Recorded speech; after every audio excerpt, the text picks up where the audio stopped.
You know the classical story of Noah's Ark from the Bible? You're probably all aware of it, where there was a great flood that washed away everything apart from a few chosen. This story is hardly a rare one. The Abrahamic religions are not the only ones who have this story. All around the world, every single continent barring Antarctica, there are multiple different flood myths from many different cultures from each continent, with there being far too many to name them all. How is it that all these different cultures, separated by oceans and thousands of miles, could craft such similar stories? Well, there's evidence to suggest that such a flood did occur, and not to say that there's proof of this, but studies have found evidence that a flood might have occurred 14,500 years ago, meaning that potentially all these so called myths have some truth to them. Is it possible that tales that we have long believed to be nothing but fiction could hold more truth than we thought? As there are similar tales of strange creatures that share characteristics with cultures which are so far apart. This is the case with vampires, or as we call them in the West, but elsewhere they go by different names, such as the Aswang from the Philippines, or the Zamaban from West Africa, and many, many more. But these are topics for another time. Today, we'll be looking at the vampires of North America.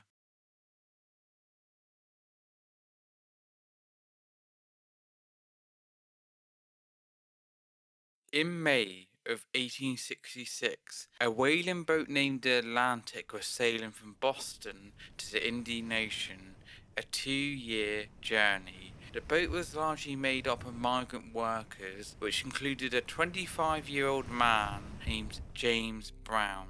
Brown had a reputation of being quick to anger and constantly arguing with those he worked with. Brown would eventually come into conflict with a 19-year-old on board named James Foster. At some point, a fight broke out between the two, with Brown having to be physically restrained. Brown had accused Foster of using a racial slur, which he denied. The following morning, Foster failed to report for his morning shift. Following the search of the boat, Brown was found holding a knife huddled over the remains of Foster. Foster's body was covered in deep lacerations. Brown was apparently caught in the act of drinking Foster's blood, whose body had been drained. On top of this, after Brown had been restrained by the rest of the crew, a second body was found hidden away, which similarly had been drained of blood. Brown claimed that he had acted in self-defense and accidentally killed Foster.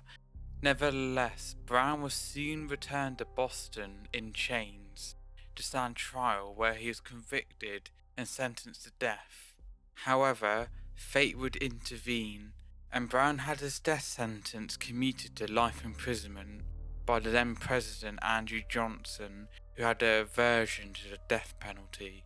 Brown would then be transferred to the Charlestown State Prison in Massachusetts. Brown would gain a reputation of being quick to rage, becoming one of the most problematic prisoners.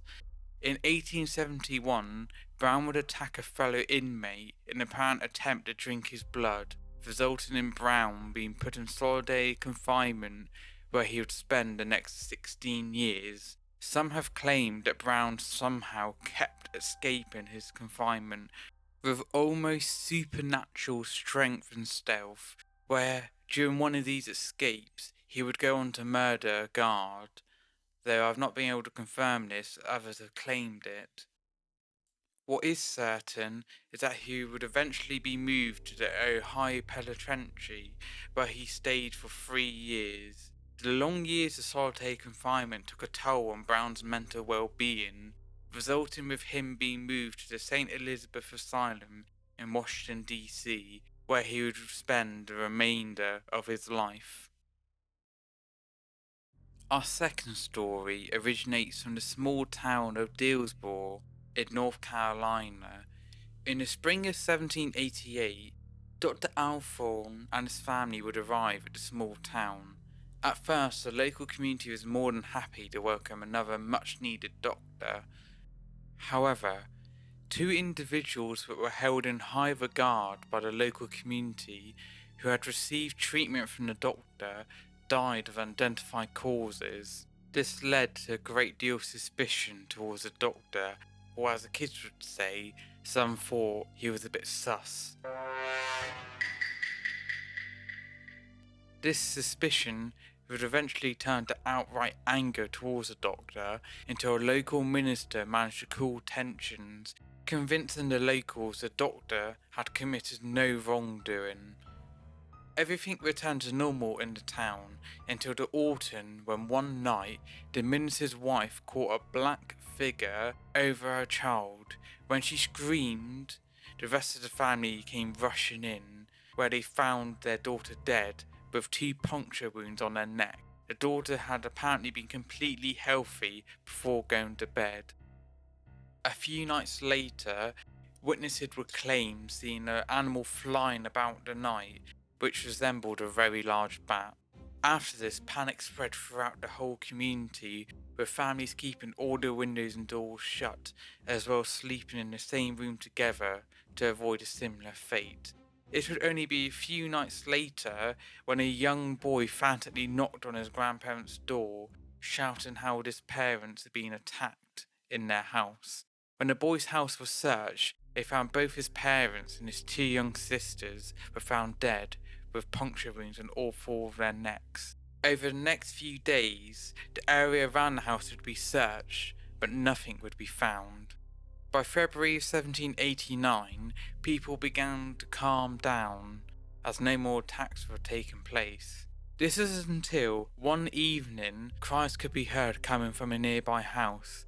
When someone rushed over to see what was happening, they saw a black form rush out the house, running towards the Althorne's residence. The young couple who lived in the house were found dead with the familiar bite marks on their throats. Following this, the villagers formed a vigilante group to deal with Dr. Althorne, who they believed had been the cause of all of this. When the group arrived at the Althorne residence, the doctor refused to let him in his house. The group decided to guard the house until more men arrived to break in. When a sizable group had gathered, they broke into the Althorne house early in the morning. At first, the doctor tried to reason with the group. However, not wanting to take any chances, they restrained him and bound him to a nearby tree.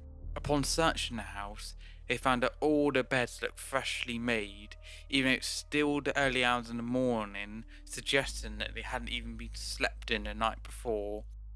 On top of this, the doctor's wife and 15-year-old son were nowhere to be seen.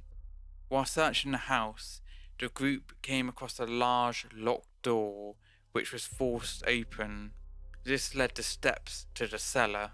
In the cellar, they discovered 3 coffins, with Miss Althorne being found in one, who hissed and cursed at the group, whereas the other 2 were empty. The group, believing the Althorne couple were vampires, hanged them outside, then placed their bodies in their house and burnt it down.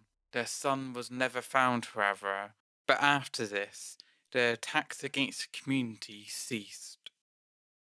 Our third and final story of alleged vampirism comes from New Orleans.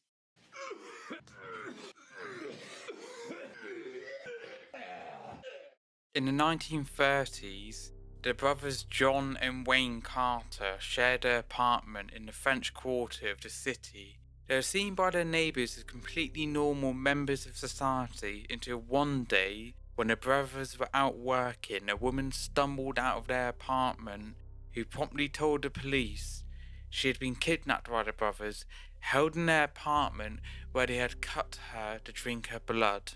The woman's wrists had both been cut enough so that they would bleed, but not enough to cause the death from blood loss. On top of this, she claimed that there were still others being held captive at the apartment. When the police searched this, they found 4 other victims who had been tied in place with chains. who had similarly been cut as to drain their blood without causing death. The police also found a lifeless body of 12 victims whose bodies had been completely drained. After these discoveries, the police chose to wait for the brothers to return from their work to apprehend them. When they eventually returned, it apparently took 8 men to hold the 2 brothers down. John and Carter would eventually be executed for their crimes, and their bodies laid to rest in a closed tomb. Years later, when a relative of the brothers would pass away, the tomb would be opened to lay this body to rest. Upon doing so, they discovered that the 2 brothers' bodies were missing. Adding to the strangeness, one of the victims who the brother had held captive would go on to commit multiple murders where they too drained their victims of blood.